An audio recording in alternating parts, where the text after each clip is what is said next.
বিশাল জঙ্গলে লিও নামে এক শক্তিশালী সিংহ বাস করত। তিনি ছিলেন সমস্ত প্রাণীর রাজা, সকলের কাছে ভয় ও শ্রদ্ধা ছিল। তার গর্জন মাইল দূরে শোনা যেত এবং তার শক্তি অতুলনীয় ছিল।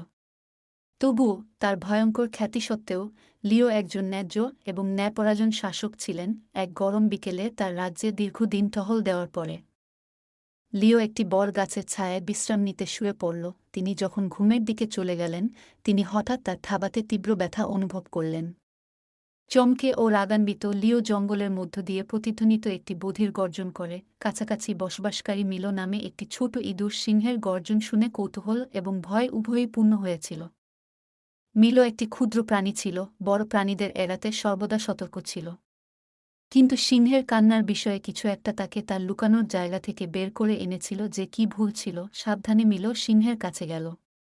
কাছে যেতেই তিনি লক্ষ্য করলেন লিওর থাবা ফুলে গেছে এবং রক্তপাত হচ্ছে।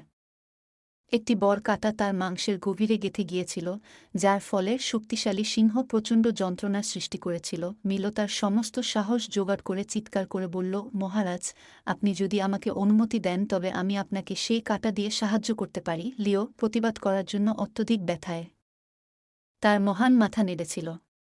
মিলো তার ছোট থাবা দিয়ে কাঁটাটিকে সাবধানে ধরে এবং দ্রুত টাক দিয়ে টেনে বের করল। স্বস্তি তাৎক্ষণিক ছিল। লিও দীর্ঘশ্বাস ফেলে শুয়ে পড়ল। অবশেষে ব্যথামুক্ত সিংহ কৃতজ্ঞ দৃষ্টিতে ছোট ইঁদুরের দিকে তাকাল। আপনাকে ধন্যবাদ, ছোট একজন, সে গর্জে উঠল। আপনি আমার একটি মহান সেবা করেছেন। আমি কিভাবে আপনি কখনো শোধ করতে পারি? মিলো লাজুক হেসে উত্তর দিল, আমি সাহায্য করতে পেরে খুশি হয়েছি, মহারাজ। আমার কোনো পুরস্কারের দরকার নেই। লিও মাথা নাড়ল, কোনো কাজই পুরস্কার ছাড়া যাবে না। আজ থেকে আপনি আমার সুরক্ষার অধীনে থাকবেন। যদি কখনো আপনার প্রয়োজন হয় তবে আপনি আমার উপর নির্ভর করতে পারেন। সিংহের উদারতা দেখে অভিভূত হয়ে গেল মিলো।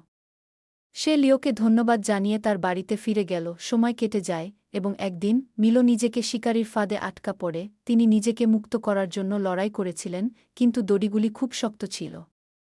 লিওর প্রতিশ্রুতি মনে